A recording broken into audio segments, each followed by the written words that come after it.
我告诉你，文清，你要是再考得这么差，就不用读书了，直接去打工，给你哥哥买房买车，攒钱给你哥哥以后娶老婆用。我妈用手指不断戳着我的太阳穴，一下又一下，很用力。她见我不说话，又质问我是不是哑巴了，有没有听到她的话。我点点头，可她依旧不满意我的反应。你这什么态度？你生下来就是为了给你哥哥服务的，别学习了，反正你也考不出什么名堂，去给你哥哥洗衣服。她用力拍了拍我后脑勺，见我还是没什么反应，又给了我一巴掌。而这一巴掌让我瞬间从黑暗中清醒过来，我竟然重生了。随后在我妈愈发不满的眼神中，我站起身，走向厕所去洗衣服。一边洗衣服，我一边回忆上辈子的事情。上辈子我是被我妈害死的。我哥谈恋爱找到了女朋友，那个女生长得特别漂亮，反正综合看下来，那个女生的条件都特别好。我实在不懂她到底是怎么看上我哥的。但那个大美女胃口也不小，一张嘴就要50万的彩礼。我家本就不富裕，哪怕一家人一直省吃俭用，存款也只有10几万。就在一筹莫展时，我妈突然把主意打到了正在准备高考的我身上。她故意在我高考那2天给我下了泻药，导致我高考考得一塌糊涂，成绩出来只有300多分。不是我们不给你机会，而是你考得太差了。你哥结婚要钱，我们把你养到这么大不容易，你就嫁了吧。我不愿意，可他却趁我睡觉的时候，联合我哥把我五花大绑塞进了小车的后备箱。他们直接把我运到了大山里面，强行逼着我和一个陌生男人拜堂，最后把我丢在那个男人的床上，连夜开车离开了。那是一处偏僻的大山，我根本跑不掉。而那个男人长得肥头油面，看起来就让人恶心，而且他躺在床上一动不能动，是个残废。更让我觉得恶心的是，那家人竟然在旁边围观，要看我们洞房。我绝望之下，一头撞在了柱子上，死了。没想到再睁眼，我竟然回到了高考前。我咽不下心中这口气，既然老天爷让我重生了，就是给了我一次报仇的机会。我妈、我哥这2个人，我一个都不会放过。他们想折断我的翅膀，我偏不。我把我哥的衣服丢进厕所，用水随便冲了冲，然后戴上手套，把衣服拿出来挂好。还愣着干什么？洗衣服也要这么久？一点事情都做不好，快点出去做饭。我妈在外面扯着嗓子指挥我，在这个家里我没有一丝自由，无时无刻我都要被他们2个人指挥着做这做那。我甚至都怀疑我不是他们的女儿，而是他们请来的菲佣。我走出厕所，来到厨房，开始处理饭菜。现在我还没有足够的能力反抗他们，但我不会再像上辈子那样忍气吞声，也不会再让他们骑在我的头上撒野。我妈走进厨房，一巴掌拍在我的背上，力道很大，打得我生疼。她跟我说，我哥今晚要回来，让我把冰箱里的鱼煮了。我低声应了一声，说知道了。可她还是不满意，站在一旁嘀嘀咕咕说个不停。她是我见过最偏心的母亲，完全没有把我当做她的女儿来看待。在她眼里，只有我哥才是她的孩子，不管我做什么，在她眼里都是错的。重男轻女这4个字在她身上展现的淋漓尽致。选调料时，我的手停顿了一瞬，最后拿起一瓣蒜，拍碎了放进菜里。饭菜端上桌的时候，我哥也准点到家了。他看起来像是喝了酒，脸上带着几分微醺，嘴里吐出来的全是些不堪入耳的脏话，没有一句好词。我妈迫不及待地上前给我哥脱衣服、脱鞋，那模样仿佛我哥才是那个动弹不得的残废。我勾了勾唇角，静静地等着看他吃饭。我回到自己的房间继续学习。其实我的学习并不是很差，在学校里我的成绩还算可以，只不过我妈从来都不关心这些而已。唯独考差的那一次，还刚好被他碰上。我连解释的原因都还没来得及说，就被他打断。他根本不想听我解释，只是在自己的脑海里营造出我是个学习垃圾的形象。既然如此，那我就遂了他的意，就让他一直觉得我学习差，等到最后再给他一个狠狠的打脸。写完题目，我又认真复习了一遍重点知识。不知不觉间，时间已经到了12点，我躺上床却毫无睡意。半夜，我听到我哥起床，在客厅里大喊大叫：妈，文清，你们2个死哪里去了？我躺在床上一动不动。上辈子因我有次做饭时不小心放了蒜，最后导致我哥过敏进了医院。回来后，我差点被他打死，这一世我不会再重蹈覆辙。这时，我听到我妈急急忙忙地从房间里跑了出来，火急火燎的就要带着我哥去医院。我静静地听着，直到动静彻底消失，这才慢悠悠地从床上爬起来。客厅里一片混乱，到处都是被我哥摔碎的东西。我小心翼翼地避开这些碎物，走进了我妈的房间，在房间里一顿翻找，最终找到了一些现金。我拿了几百块，又把剩下的钱放回原地。有我哥这个混蛋扛着，就算丢了钱，我妈也不会怀疑到我头上。我小时候跟我妈说自己见到过我哥在他房间里偷钱，我妈知道了，也只是无奈的叹气，还替他辩解，说他在外面做生意需要钱。而我爸早就认清了这个家的现实，在我几岁的时候就和我妈离了婚。这么多年，他每个月都会定期打抚养费过来，可那些钱我是见都没见过一次。坐到教室的位置上，我翻开书本，开始写笔记。这时，一个男生跑了过来，笑嘻嘻地跟我打招呼。我抬头看过去，发现是隔壁班的江望。我和江望只有几面之缘，并不算熟悉。我也只是在上次月考结束时顺手救了他一命，或许他已经忘了救他的人是谁。我问他有什么事，他也不说，只是不停地嘀咕着没什么，太好了，太好了。我皱起眉头，不懂他在说什么，只能淡淡地看了他一眼，继续低头写作业。见状，他也没有再打扰我。晚上回家的时候，我妈和文南都已经在家里了。文南的身上起了一身红疹子，看起来格外吓人。他不停地发火抱怨，我妈更是一看到我就立刻冲上来骂我：你死哪里去了？昨晚敲你们故意没听见是吧？你个死丫头，看我不好好收拾你，还愣着干什么？快点把客厅收拾一下，去做饭。说完，像是突然想到了什么，我妈看了看文南，又看了看我。医生说文南过敏是吃了蒜，是不是你昨天做饭的时候故意放的？我摇了摇头，眼里噙满了泪水，装作委屈的样子向他辩解。我妈恶狠狠地瞪着我说：最好不是，要是让我发现，你直接给我滚出我们家。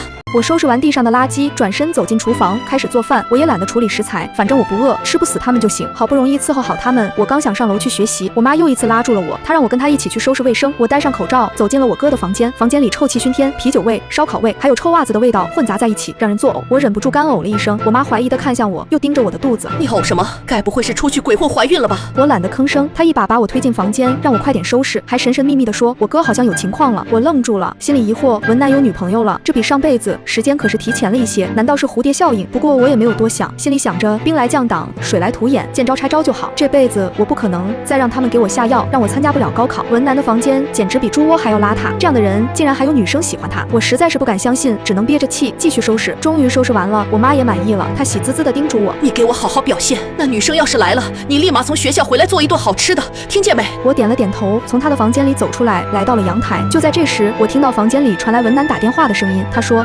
30万，行，刚好我还有个妹妹，卖了她至少50万，用来回本是够了。我瞬间屏住了呼吸，皱起的眉头也在慢慢舒展开。难怪上辈子文男突然要结婚，原来是要去赌博，真是够可以的。我回了房间，揉了揉僵硬的脖颈，摊开手心，露出了一张皱巴巴的纸条。这是我刚刚从文男房间里翻出来的，上面记了一串电话号码，备注王。而上辈子也是这个人让我陷入了绝地。我盯着那张纸条，唇角勾起了一道冷笑。光赌钱有什么意思？带上命吧，文男欠我的，这一回我会连本带利的讨回来。我想的太多，脑海里翻来覆去都是上辈子的绝望与不甘，那些被逼迫、被践踏、被至亲推入深渊的画面，一遍遍在眼前回放，心脏像是被一只冰冷的手紧紧攥住，闷得发慌，又沉得发痛。就在这样纷乱繁杂的思绪纠缠中，我不知不觉间就睡着了，连梦都做得支离破碎，满是压抑与窒息。等我醒来的时候，天已经亮了，淡金色的晨光透过窗帘缝隙，斜斜地洒在地板上，拉出细长的光影。窗外偶尔传来几声清脆的鸟鸣，打破清晨的寂静。家里安安静静的，没有往日里母亲的呵斥，也没有哥哥懒散的抱怨，整栋房子都陷在一种难得的静谧里，安静的能听见墙上挂钟秒针走动的细微声响。我轻手轻脚的从床上坐起身，生怕发出一点动静，打破这短暂的安宁。我慢慢整理好床铺，叠好略显褶皱的衣衫，又轻手轻脚的收拾好书包，将课本与文具一一摆放整齐，随后悄无声息的走出家门，往学校的方向走去。我平时去学校都比较早，习惯了避开人群，也习惯了独自走在空旷的街道上。一般不出意外，我都是第一个到教室的。推开教室门时，里面总是一片空荡，只有桌椅整齐排列，等着陆续到来的学生。可这一次，我推开教室门的瞬间却愣住了，竟然还有一个人已经在我的座位旁边了。那人背对着门口，身形挺拔，周身带着一种与周遭格格不入的清冷气质。阳光落在他肩头，勾勒出柔和却又疏离的轮廓。准确来说，是他搬了桌子过来和我一起坐，原本属于我同桌的位置，被他硬生生挪过来的课桌占据。两张桌子紧紧挨在一起，像是早就固定好的模样。我退出教室，脚步有些迟疑，目光认真看向门口的班牌，白色的班牌上清晰地印着所在的年级与班级，一字一句都在确认我没有走错教室。那江望怎么会在我们教室？他不是隔壁班的吗？整个年级都知道他一直待在隔壁的尖子班，从未换过班级。我心里充满了疑惑，不解与诧异交织在一起，挥之不去。我走进教室，轻轻放下书包，书包落在桌角，发出一声极轻的闷响。我抬眼看向身旁的少年，开口问他怎么在这里，语气里带着掩饰不住的疑惑，又伸手虚虚往他额头探了探，疑惑地问他是不是发烧了。因为明明是闷热的夏天，空气里都带着燥热的气息，他的脸却红得厉害，从脸颊一直蔓延到耳尖，像是染上了一层淡淡的绯色。他摇了摇头，动作轻缓，却带着不容置疑的坚定，那双好看的眼睛亮晶晶地看着我，眼底像是绳着细碎的星光，明亮又温柔。他缓缓开口，告诉我他花了超能力，所以才能转过来和我一起做，语气平静，仿佛调动关系，更换班级只是一件再简单不过的小事。他还重新向我介绍自己，声音清润，带着少年独有的干净质感，说他叫江望，那天被我救的人就是他，他想要报答我，还说我有什么需要都可以告诉他，眼神真挚，没有半分敷衍与假意。我眯着眼睛，目光细细地盯着他看了一会儿，从上到下，从眉眼到身形，仔细打量着眼前的少年，心里思绪翻涌，却没有多说一句话。然后慢悠悠地从书包里掏出书本、试卷等东西，一本本整齐摆放在桌面上，动作从容又平静。我心里清楚，江望是我们学校的年级第一，从入学开始便一直霸榜，每次考试都稳居榜首，从来没有被人超越过，是整个学校公认的学神，是老师口中最骄傲的学生，是其他学生只能仰望的存在。他的成绩优秀到让所有人都仰望，每一门科目都近乎满分，每一次排名都遥遥领先，是无数人努力追赶的目标，却始终望尘莫及的目标。而如果他坐在我旁边，就相当于我身边多了一个免费的家教老师，还是最顶尖、最专业的那种。有他在，学习上的难题似乎都不再是难题。只不过上辈子他并没有来我们班，一直待在属于他的尖子班里，与我几乎没有任何交集。这辈子他怎么突然搬过来了？突兀又意外，打破了我记忆里所有的轨迹。难道这又是蝴蝶效应？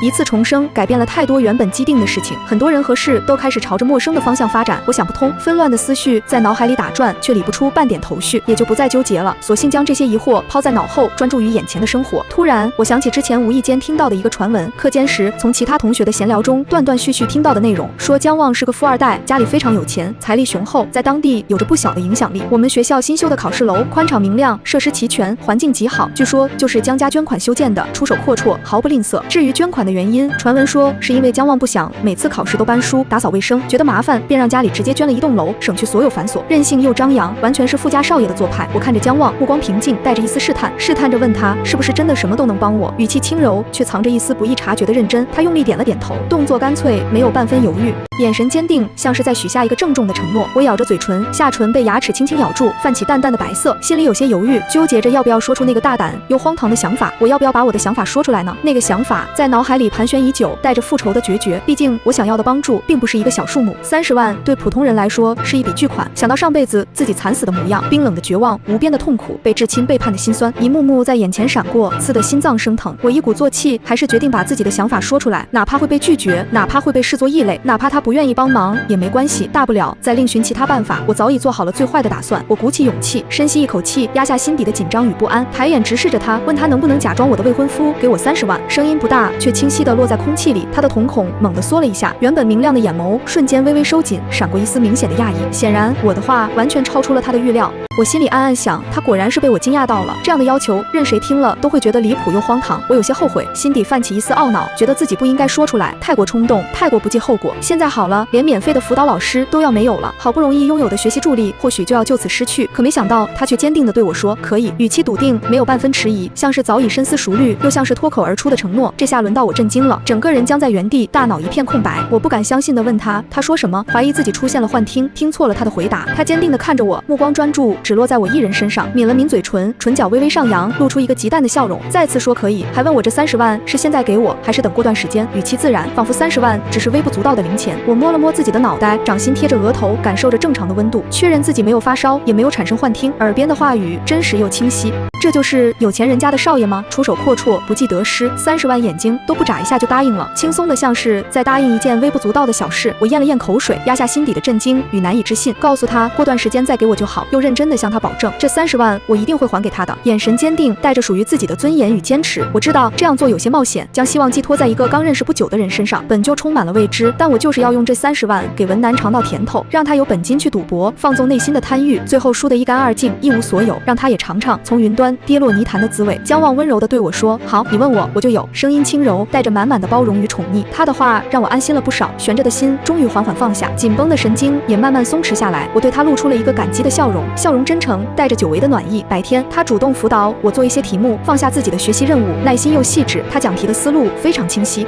逻辑严谨，条理分明，一针见血，简直一绝。复杂的知识点经他讲解，瞬间变得简单易懂。我简直对他膜拜不已，打心底里感到敬佩与惊叹。这就是学霸级别的大佬啊，实力强悍，让人望尘莫及，真是太佩服了。心底的敬佩源源不断，难以掩饰。晚上回到家，刚推开家门，就看到厨房里堆着一大堆食材，新鲜的蔬菜、肉类，还有各类调味品，杂乱的摆放在台面上，散发着生鲜独有的气息。他急匆匆地喊我，声音带着几分催促与不耐烦，让我快点过去帮忙做饭。说我哥的女朋友说等会儿过来，语气里满是对未来儿媳的期待与重视。我妈的厨艺很垃圾，做出来的饭菜要么咸涩难咽，要么淡而无味。自从她开始培养我做饭之后，就再也不踏进厨房一步了，将所有家务与厨艺全都推到了我身上。我接过她手里的食材，指尖触碰到冰凉的食材，感受着上面的湿气，默默走到灶台前，开始处理、洗菜、切菜、焯水、腌制，动作熟练又麻利。我随便炒了炒，没有多余的心思去精心烹制，也没有任何讨好的意味，做出来的菜不算难吃，中规中矩，能入口果腹而已。门铃响了，清脆的门铃声打破了家里的安静。我哥和他的女朋友一起回来了，门外传来他们欢声笑语的声音，亲昵又甜蜜，满是恋爱的美好。而我却在厨房里被油烟气熏得快要呼吸不过来，浓重的油烟呛入鼻腔，喉咙干涩发疼。闷热的厨房与门外的温馨形成鲜明的对比，真是令人生气。心底的委屈与不甘一点点翻涌上来，凭什么我要在油烟里操劳，而他们可以肆意享受？我在心里暗暗对自己说，文清，再忍一忍就快了，所有的委屈，所有的痛苦都快要结束了，马上他们就要遭到他们应该承受的报应了。上辈子施加在我身上的一切，我都会一一讨回。我把菜端出去，双手端着餐盘，一步步走到餐厅，将一道道菜品整齐摆放在餐桌上。抬头看到文南的女朋友，还是上辈子那个女生，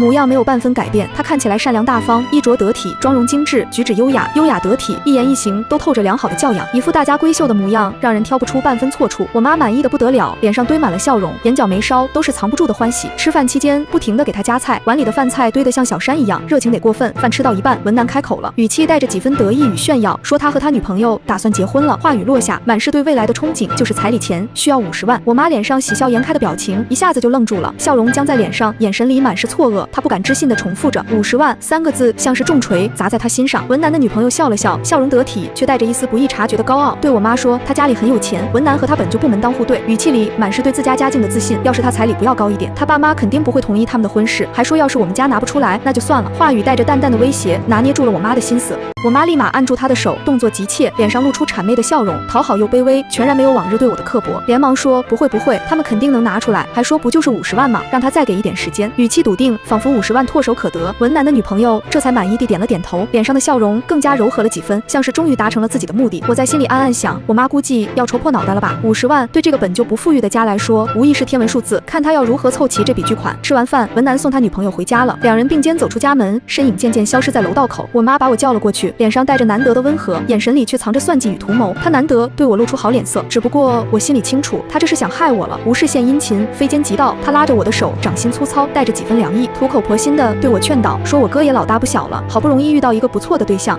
句句都在为我哥着想，全然不顾及我的感受，还说他一个人把我拉扯大不容易，现在也到了我报恩的时候了，用养育之恩道德绑架，逼我妥协。他让我坐下，语气轻柔，动作亲切地拉着我的手，不断诉说着养育的辛苦，最后终于说出了那句让我去嫁人换彩礼的话，直白又残忍，没有半分母女情分。他还对我描绘着所谓的未来，语气憧憬，仿佛在为我规划美好人生，说他这几天就帮我物色对象，绝对给我找个又高又帅的老公，还说反正我成绩也不好，不如现在嫁人，等我哥结婚了，到时候他再帮我美言几句，给我找个好工作，画着虚无缥缈的大饼，欺骗我，也欺骗他自己。他在这里自顾自地憧憬着未来，沉浸在即将成为豪门婆婆的美梦里，真以为自己马上就要变成豪门家的婆婆了，自我感动，自我陶醉，可笑至极，真是搞笑的要死，心底满是嘲讽与不屑。这样的美梦终究只会是一场空。我点了点头，顺着他的话说，没有反驳，也没有反抗。我体谅他的难处，还说我最近有个喜欢我的男生，编造出一个不存在的人，一步步引他们入局。那个男生说愿意和我在一起，但现在只能给10万，过段时间再给10万。语气平静，眼神真挚，让人看不出半分破绽。我妈听了，脸上的急切稍稍缓和，语气稍微软了一下。10万块虽然不多，却也能解燃眉之急。就在这时，我哥回来了，脚步匆匆，带着几分急切。他一听我说有男生愿意给10万，立马高兴地说这感情好，还说他们也不是什么不讲理的人，让我让那个男生明天就把10万给我，先缓一缓。贪婪的嘴脸暴露无遗，还说他女朋友很好说话，又转头对我妈说，让我妈把他手里的钱拿出来，凑个整，给他20万，他先给他女朋友交个定金。急切又贪婪，只想尽快满足自己的私欲。我妈咬了咬牙，脸上露出一丝心疼，却还是答应了下来，说行，就这么办，为了儿子的婚事，不惜牺牲女儿的一切。这一晚，我躺在床上，躺在狭小的房间里，盖着单薄的被子，睡了一个安稳觉，没有噩梦，没有惊扰，内心平静又笃定。复仇的计划正在一步步顺利推进。第二天，姜旺给了我一张银行卡，黑色的银行卡，质感精致，透着低调的奢华。他对我说，要是还需要钱，就告诉他，他一定会帮我的。语气温柔，带着满满的在意与呵护。我笑了笑，笑容真诚，带着感激，对他说，姜旺，真的很感谢你，等我读了大学，一定会努力兼职，把钱还给你。坚定地许下承诺，不愿平白无故接受他人的馈赠。他的脸色一下子就红了，从脸颊蔓延至耳尖，绯色一片，像极了害羞的少年，连忙说不用，没关系，还说我救了他，这是他应该做的。语气慌乱，带着几分手足无措。如果不是我见过他在其他人面前冷淡的模样，冷漠疏离，不苟言笑，对谁都保持着距离，我都要怀疑他是含羞草了，怎么这么容易脸红，一点点小事就能让他脸颊泛红。我心里忍不住猜测，他不会是喜欢我吧？这个念头刚一冒出，就被我强行压下。我皱起眉头看向他，心里觉得不可能，差距太过悬殊，如同云泥之别。姜旺长得帅，五官精致，轮廓分明，身形挺拔，是学校里公认的校草，无数女生的暗恋对象。成绩好，常年稳居年级第一，是当之无愧的学神。家世也好，家境优渥，是旁人难以企及的富家少爷。他除非是眼睛瞎了，才会喜欢我这样的人。普通平凡，出生在重男轻女的糟糕家庭，满身疲惫与伤痕，没有亮眼的优点，也没有值得被青睐的资本。晚上回家，我把银行卡给了文南，将承载着复仇开端的银行卡递到他手中。他笑得牙齿都露出来了，脸上满是贪婪与狂喜，嘴角咧到耳根，拿着银行卡亲了又亲，像是对待稀世珍宝，爱不释手。他对我妈说，妈，那他就先去给他女朋友送钱了，让我我们等他的好消息，语气得意，仿佛已经抱得美人归。我妈脸色红润，一脸骄傲地说：“他儿子真有出息，马上就要娶豪门家的女儿了。”沉浸在虚荣的美梦里，无法自拔。真是狗血电视剧看多了，被虚幻的美好冲昏了头脑。他儿子一身缺点，一个优点都没有，懒惰、贪婪、好赌，毫无担当。豪门家的千金小姐怎么可能看得上他儿子？身份、教养、能力全都天差地别，不过是一场精心编织的骗局罢了。我无语地笑了笑，心底满是嘲讽，转身回了自己的房间，关上房门，将外面的虚伪与贪婪隔绝在外。我心里清楚，文南现在估计已经去赌博了，拿到钱的他必定会按捺不住内心的毒瘾，赌吧，赌得越多越好，最好输得一塌糊涂，一无所有，让他亲手毁掉自己的一切，坠入万劫不复的深渊。我回到房间，拿出手机，和江望随意聊了聊学习上的问题，询问不懂的知识点，交流解题的思路，然后就打算睡觉了。在这种家庭里，每天都觉得特别累，身体上的操劳远不及心理上的疲惫。勾心斗角、道德绑架、重男轻女，每一样都让人窒息。可能是我妈觉得文南的好事将近，满心欢喜，期待着儿子的婚事，没有再继续折磨我；也可能是因为我拿出了10万块钱，暂时满足了他们的需求。她对我的态度不像以前那样百般刁难了，没有了刻薄的呵斥，没有了无端的指责，态度缓和了不少。可我忘不了上辈子那些刻骨铭心的痛苦与绝望。我眼眶噙满泪水，跪在地上朝他磕头求饶的样子，额头抵在冰冷的地面上，泪水模糊了视线。那时候我声音嘶哑，带着无尽的哀求与绝望，对他说：“妈，求你了，我不想嫁，我不读书了，我去打工，你放过我吧，我去打工，每个月把钱都给你们。”卑微到尘埃里，只想要一条生路。我以为他会看在母女一场的份上放过我。10年养育，即便没有温情，也该有一丝心软。可他没有，他的心硬到了离谱，冷漠无情，全然不顾及我的死活。后来他甚至觉得我唧唧歪歪的，很烦人，不耐烦到了极点，就用布条堵住了我的嘴巴，不让我哭喊，不让我哀求，剥夺我所有的声音。他这种人怎么配成为母亲？自私刻薄，重男轻女，将女儿视作换取利益的工具，他就应该下地狱18层，永世不得超生。不管我怎么求他，额头磕破，鲜血直流，声音嘶哑，泪流满面，他都丝毫不心软，眼神冰冷，没有半分动容。我记得那天我的额头都磕破了，流了很多血，鲜血顺着额头滑落，滴在地面上，触目惊心。可他也只是冷冷地说了一句：“不怪他，要怪就怪我命不好，是个女孩。”一句话否定了我所有的价值，伤透了我的心。想到这里，我更是辗转反侧，脑海里全是上辈子的痛苦画面，怎么都睡不着，心脏像是被狠狠揪住，疼得喘不过气。对于我妈，她重男轻女，我一直都知道，从小便深有体会，所有的偏爱都给了哥哥，所有的苦难都留给了我。但是做到这个地步，为了给儿子结婚，竟然把自己的女儿卖了，不顾女儿的意愿，不惜毁掉女儿的一生，我是第一次见。刷新了我对人性自私的认知，所以我恨他深入骨髓的恨意难以消解，恨他的偏心，恨他的无情，恨他的残忍。他让我原本明媚的未来变得黑暗无光，亲手掐灭了我所有的希望，将我推入绝望的深渊。最后，我只能以自杀的方式结束自己的生命，用死亡逃离这令人窒息的一切。还好，老天爷看不下去，怜悯我的遭遇，不忍心我含恨而终，给了我一次重生的机会，让我回到一切悲剧发生之前。我会好好利用这次重生的机会，牢牢抓住这来之不易的转机，让他们2个人都付出应该有的代价，让他们也尝尝我上辈子所受的所有痛苦。不知道过了多久，疲惫终于席卷而来，压过了心底的恨意与不甘。我终于睡着了，睡得并不安稳，却也得到了片刻的休憩。第二天清晨，天刚蒙蒙亮，窗外还透着淡淡的薄雾。文南兴奋地从门外跑了进来，脚步踉跄，带着醉酒的虚浮。他看我的眼神，甚至带着几分高兴，嘴角挂着掩饰不住的笑容，眼底满是赢钱后的狂喜。从口袋里掏出几张钞票丢给我，让我拿去用，动作随意，带着施舍般的傲慢。他不是突然发善心，更不是幡然醒悟，懂得疼爱妹妹，而是因为赌赢了钱，所以才这么兴奋。被短暂的胜利冲昏了头脑，得意忘形。他的口袋里装着一兜子钱，鼓鼓囊囊，满是不义之财，这样才好。只有赢了钱，他才会想着继续去赌，被贪欲裹挟，越陷越深，才会输得更惨，坠入无底深渊。他一身酒味，浓烈的酒精气息弥漫在空气中，刺鼻又难闻。跌跌撞撞地回了自己的房间，脚步虚浮，随时都可能摔倒。我妈操心地跟了上去，步履匆匆，满脸担忧，全然不在意他的粗鲁与无礼。他一边跟一边问我哥怎么喝了这么多酒，还问他和那个姑娘的事情怎么样了，能不能成，还说他等着抱孙子呢，满心都是儿子的婚事，全然不顾及他的荒唐。我妈像个保姆一样，一步一步地跟着我哥，生怕他摔着了。卑微又讨好，毫无底线。文南不耐烦地呵斥他，语气暴躁，充满戾气，让他别嘀嘀咕咕的说他要休息，让他滚到一边去，言语粗鲁，毫无教养。说着，文南随手从口袋里掏出一个打火机，金属外壳的打火机被他狠狠丢到了我妈头上，动作粗暴，充满恶意，再次怒吼让他滚。随后，他砰的一声关上房门，力道极大，震得墙壁都微微发颤，倒头就睡，将所有的混乱与不满都丢给了母亲。而我妈依旧不觉得这有什么，脸上没有半分生气，反而笑着说：“我哥只是调皮，盲目纵容，毫无原则，真是天生做奴隶的命，甘愿被儿子驱使，甘愿忍受所有的不公，卑微到了骨子里。”我摇了摇头，不想再看他们这副丑态，虚伪、贪婪、纵容、荒唐，令人作呕。我关上房门，动作轻柔却带着决绝，拿起书包去了学校，逃离这个令人窒息的家，去往唯一能让我安心的地方。哪怕他最后死在赌场上，也跟我没有任何关系，那是他自己选的路，是他亲手造就的结局。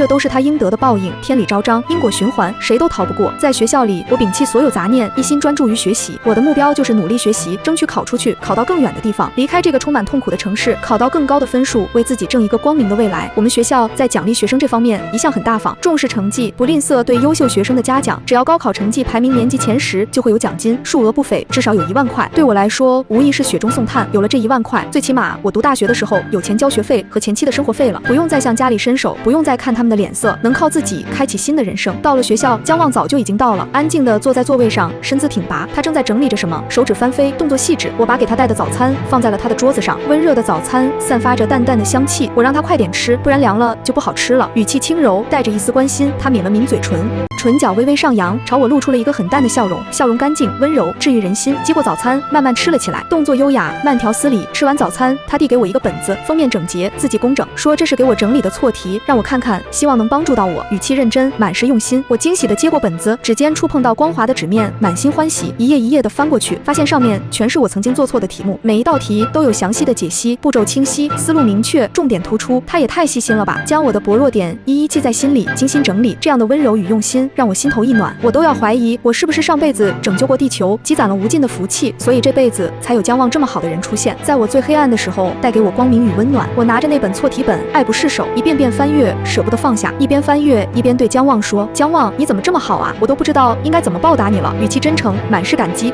我还告诉他，要是没有他，我的成绩也不会提升这么快，有他的辅导与帮助，我才能稳步前进。从前我的成绩也不错，不算顶尖，却也处于中上游，但总排名一直在20名左右徘徊，难以突破，停滞不前。而自从有了姜望细致的辅导后，我的成绩不说突飞猛进，但也在一步一步的往前走，稳步提升，一点点靠近前列。虽然进步很慢，却每一步都走得扎实，走得坚定。但我相信，只要我坚持下去，一定可以考出理想的成绩，实现自己的目标，逃离这个糟糕的家。姜望还是一如既往的害羞，被我夸赞后，脸颊再次泛起红晕。他甚至又掏出一张卡递给我，黑色的银行卡承载着剩下的钱款，说这是剩下的20万，问我什么时候需要。他的眼里藏不住的担忧，眉头微蹙，眼神温柔，带着满满的关切，好像很怕我会做出什么傻事一样，怕我受委屈，怕我陷入困境。我摇了摇头，轻轻摆手，拒绝了他的递语，告诉他现在不用，应该也用不上了。文南已经陷入赌局，无需再额外助推。他没有多问，尊重我的决定，不探寻我的秘密，只是又向我保证，要是我需要钱，一定要告诉他，语气坚定，承诺永远有效。我点了点头，表示自己知道了，将这份温柔与善意默默记在心底。像姜望这样好奇心不重，不窥探他人隐私，又愿意默默支持我的人，对我来说简直太友好了。在他身边，我可以放下所有防备，因为如果他追问我要钱的用途，我不想骗他，不愿对这份纯粹的善意撒谎隐瞒，但我也不知道应该如何把事情的真相告诉他。那些痛苦的过往，那些复仇的计划太过沉重。我猜姜望或许也知道一些什么，从我的言行举止，从我的异常举动，隐隐察觉到我背后的故事，所以他才会一直这样在背地里默默支持我，不追问，不打扰，只做我最坚实的后盾。因为有他的存在，我才有了复仇的底气和能力，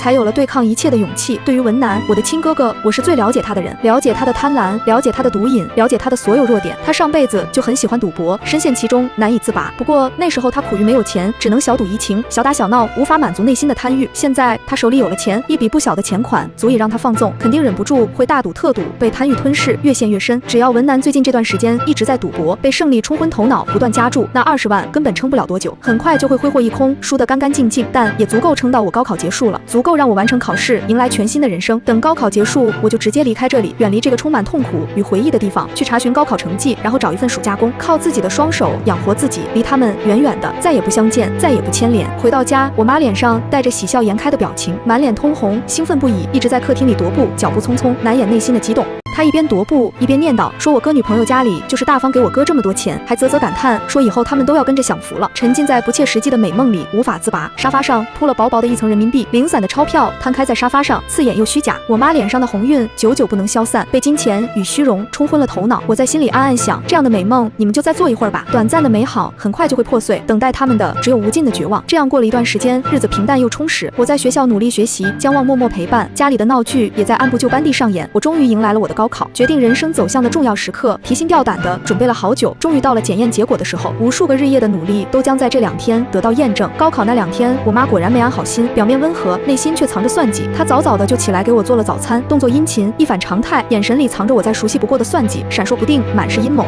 我看着那碗飘着异样香气的粥，浓稠的米粥散发着奇怪的味道，心里冷笑一声，上辈子的亏我不可能再吃第2次，同样的陷阱我绝不会再次踏入。我假装拿起勺子，动作自然，没有露出半分破绽。趁他转身去厨房的间间隙，悄悄把粥倒进了垃圾桶，又假装喝了几口，抹了抹嘴角，伪装出喝完的模样。我妈出来看到空碗，脸上露出满意的笑容，阴谋得逞的得意显而易见，叮嘱我考试别紧张，却没说一句真心祝福的话，话语敷衍，毫无温情。她心里大概只盼着我考砸，好顺理成章的把我嫁出去换彩礼，用我的一生换取儿子的婚事。走进考场，宽敞的考场安静肃穆，我深吸一口气，握紧了手里的笔，指尖用力给自己打气。试卷发下来的那一刻，我反而平静了下来，所有的紧张与不安都烟消云散。姜望给我整理的错题本，耐心讲过的每一道题，清晰的解题思路，详细的知识点都清晰的浮现在脑海里。我一笔一划的写着答案，字迹工整，答题认真，每一个字都凝聚着我想要逃离的决心，每一道题都承载着我对未来的期盼。这2天，我妈每天都在我耳边旁敲侧击，不断询问考试的情况，语气急切，问我考得怎么样，时刻关注着我的状态。我故意皱着眉头，装作难办的样子，满脸愁容，说题目很难，估计考得不好，故意示弱，让他们放松警惕。他听了，非但没有生气，反而眼底闪过一丝窃喜，阴谋得逞的得意藏都藏不住，嘴上却假惺惺的安慰我说没关系，考不好也有别的出路，虚伪至极，令人作呕。我心里清楚，他口中的别的出路就是把我卖掉，用我的婚姻换取彩礼钱。高考结束的那天下午，铃声响起，考试正式结束，我放下笔，走出考场，终于松了一口气。刚回到家，就看到文南在家里摔东西，客厅里一片狼藉，破碎的玻璃杯，散落的零食，翻倒的桌椅，一片混乱，不堪入目。沙发上的人民币早就不见了踪影，所有的虚幻财富都化为乌有。我妈蹲在地上，身形佝偻，满脸泪痕，一边捡着碎掉的杯子，一边低声啜泣，哭声压抑，满是绝望。文南红着眼睛，双眼布满血丝，神情暴躁，像一头失控的野兽，充满戾气，对着我妈怒吼：钱呢？我的钱呢？你不是说会给我凑钱吗？现在怎么办？我输光了，声音嘶哑，充满不甘与疯狂。我妈吓得浑身发抖，身体颤抖，脸色苍白，连忙说她已经在想办法了，让文南别着急，语气卑微，不断哀求。文南一把揪住我妈的衣领，动作粗暴，眼神凶狠，仿佛要把她生吞活剥。想办法？你能想什么办法？我看你就是不想帮我。言语凶狠，将所有的过错都推给母亲。我站在门口，冷冷地看着这一切，眼神平静，没有丝毫同情，内心毫无波澜，只觉得大快人心。这都是他们应得的，因果循环，报应不爽，所有的贪婪与自私都终将付出代价。文南发泄够了，怒火稍稍平息，却依旧满脸戾气，目光突然落在我身上，眼神里闪过一丝算计，恶毒又贪婪，让人不寒而栗。他松开我妈，一步步朝我走来，脚步沉重，带着压迫感，嘴角勾起一抹恶心的笑容，虚伪又阴险。他拍了拍我的肩膀，动作轻浮，语气阴狠：妹哥，现在遇到难处了，你可得帮哥一把。道德绑架，试图再次利用我。我装作害怕的样子，眼神慌乱，身体微微后退，往后退了一步，问他想让我怎么帮，故意示弱，引他说出阴谋。他笑得更加放肆，笑容阴险，满是算计，说那个喜欢我的男生不是愿意给我钱吗？让我现在就去找他要剩下的20万，将所有的希望都寄托在我身上。我低下头，装作犹豫的样子，眼神闪躲，心里却早已盘算好了一切，冷静又笃定，掌控着所有局面。我知道文南已经走投无路了，输光所有钱财，被赌债逼得走投无路，他现在就像一根救命稻草，死死抓住我不放。我抬起头，眼里噙满泪水，眼眶泛红，说我试试，但是我不知道那个男生愿不愿意再给我钱。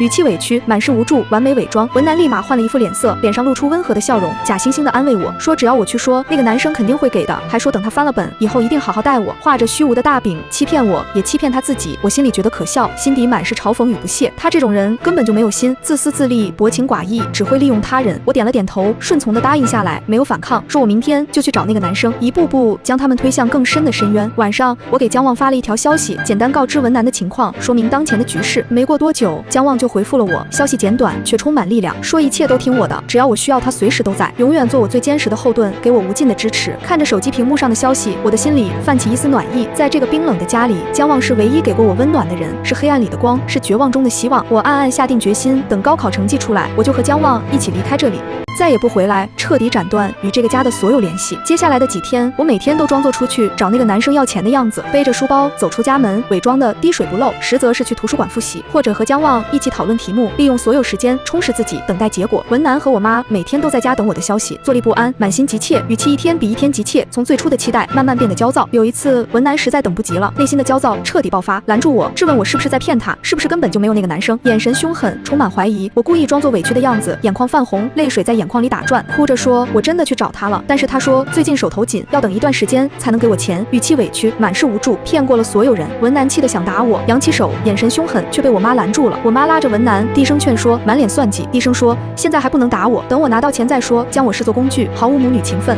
我看着他们狼狈的样子，心底的复仇之火越来越旺，恨意翻涌，只想让他们尽快付出代价。我要让他们一点点陷入绝望，慢慢体会从希望到失望再到绝望的滋味，让他们也尝尝我上辈子所受的痛苦。终于到了查询高考成绩的日子，阳光明媚，天气晴朗。我怀着紧张又期待的心情打开了查询页面，手指微微颤抖，心跳不断加快。当看到屏幕上的分数时，我愣住了，整个人僵在原地，大脑一片空白。我竟然考了年级第3，远远超出了我的预期，是我从未敢想过的好成绩。我激动的眼泪都流了出来，泪水滑落，带着喜悦与解脱。这意味着我可以顺利考上大学，意味着我可以彻底逃离这个令人窒息的家，意味着我终于可以拥有属于自己的光明未来。我拿出手机，手指颤抖，按下按键，第一时间把这个好消息告诉了姜望，分享这份来之不易的喜悦。姜望很快就回复了我，发来一个庆祝的表情，满是欢喜，还说要请我吃饭，为我庆祝，语气温柔，满是宠溺。我笑着回复他说，等我处理完家里的事情就去找他，先斩断过往，再奔赴未来。我深吸一口气，收起手机，平复内心的激动，走出了图书馆。阳光洒在身上，温暖而耀眼。我知道一场终极的较量就要开始了，与这个家，与所有的痛苦过往做最后的了断。回到家，文南和我妈正坐在沙发上，脸色阴沉的可怕，乌云密布，满是戾气。看到我回来，文南立马站起来，动作急切，满脸焦躁，冲到我面前，抓住我的胳膊，力道极大，掐得我生疼，质问我钱呢，语气凶狠，满是不耐烦。我用力甩开他的手，手臂用力挣脱他的束缚，眼神冰冷地看着他说，我没有拿到钱，语气平静，带着决绝。文南气得脸色铁青，脸色涨红，青筋暴起，扬手就要打我，手掌扬起，带着戾气。我没有躲，站在原地，眼神冰冷，只是冷冷地看着他，说你打吧，打完我就再也不会帮你找钱了。语气平静，却带着不容置疑的坚定。文南的手停在了半空中，眼神里满是愤怒和不甘，却又不敢落下，忌惮着我口中的钱款。我妈连忙上前拉住文南，生怕他做出过激的事，又转过身来，脸上带着谄媚的笑容，虚伪又讨好，问我是不是有什么难处，试图再次劝说，逼我妥协。我看着他虚伪的嘴脸，再也忍不住，心底的怒火彻底爆发，说出了真相。我说我根本就没有什么喜欢的男生，那10万块钱是我向姜望借的，所有的一切都是我精心编织的骗局。我说我故意在你的粥里倒掉，故意装作考得不好，就是为了等今天，等他们彻底陷入绝望，等我迎来光明。我拿出手机，屏幕亮起，显示着耀眼的成绩，把高考成绩摆在他们面前，一字一句地说，我考了年级第3，我可以考上大学，我以后再也不会待在这个家了，语气坚定，充满力量。文南和我妈看着手机屏幕上的成绩，彻底愣住了，眼神呆滞，满脸难以置信，大脑一片空白，无法接受这个事实。过了好一会儿，文南才反应过来，怒火瞬间席卷全身，他怒吼着朝我冲过来，说我骗他，说我毁了他的一切，将所有的过错都推到我身上。我侧身躲开，动作灵活，避开他的冲撞，他重心不稳，摔在了地上，狼狈不堪，毫无形象。我妈蹲在地上，一边哭一边骂我，说我白眼狼，说他白养我了，道德绑架，哭诉自己的辛苦。我冷冷地看着他们，眼神冰冷，没有半分动容，说我这辈子最后悔的就是成为你们的女儿。一句话道尽所有的心酸与恨意。我说你们欠我的，我不奢求你们偿还，但我以后再也不会和你们有任何关系，彻底斩断所有牵连，永不相见。就在这时，门铃响了，清脆的门铃声打破了家里的混乱。我打开门，看到姜望站在门口，身姿挺拔，眉眼温柔，手里拿着一个行李箱，早已做好了带我离开的准备。他看到我，露出了温柔的笑容，如阳光般温暖，治愈人心，问我准备好了吗？语气轻柔，满是期待。我点了点头，眼眶里的泪水再次流了出来，这一次是喜悦与解脱的泪水。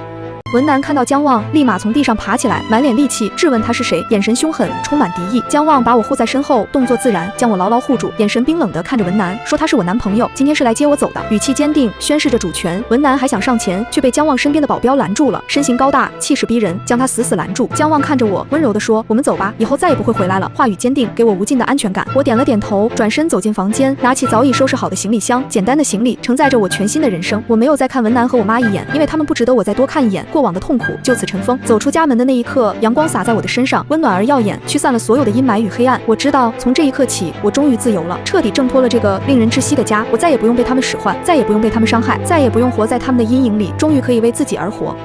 姜望轻轻握住我的手，掌心温暖，力道轻柔，说以后有他在，不会再让任何人欺负我，许下郑重的承诺，给我一生的守护。我看着他温柔的眼神，嘴角扬起，露出了久违的真心笑容，明媚灿烂，充满希望。上辈子的痛苦都已经成为了过去，所有的黑暗与绝望都被阳光驱散。这辈子我会好好读书，努力学习，充实自己，好好生活，为自己活一次，好好报答姜望的恩情，珍惜这份来之不易的温暖。至于文南和我妈，他们会为自己的所作所为付出应有的代价。天理昭彰，因果循环，谁都逃不过。我听说文南因为赌博欠了很多钱，被追债的人打断了腿，最后进了监狱，在牢狱之中度过余生。我妈一个人生活，晚景凄凉，无人照料，没有人愿意理她，在孤独与悔恨中度过余生。听到这些消息的时候，我没有丝毫同情，内心平静，毫无波澜。这都是他们咎由自取，是他们亲手造就的结局，怨不得旁人。后来我考上了理想的大学，去往陌生的城市，开启全新的生活，和姜望一起努力学习，一起成长，并肩前行，奔赴未来。我们的感情越来越好，从最初的感激慢慢变成深情。他一直陪伴在我身边，给我温暖，给我我力量，陪我走出过往的阴影。我终于活成了自己想要的样子，明媚、自由、快乐，眼里有光，心中有爱，不再被痛苦束缚，不再被过往牵绊。我知道这一切都要感谢老天爷给我的重生机会，感谢姜望的出现，感谢那个从未放弃的自己。往后余生，我会珍惜眼前的一切，好好生活，好好去爱，再也不回头，奔赴属于自己的光明灿烂的未来。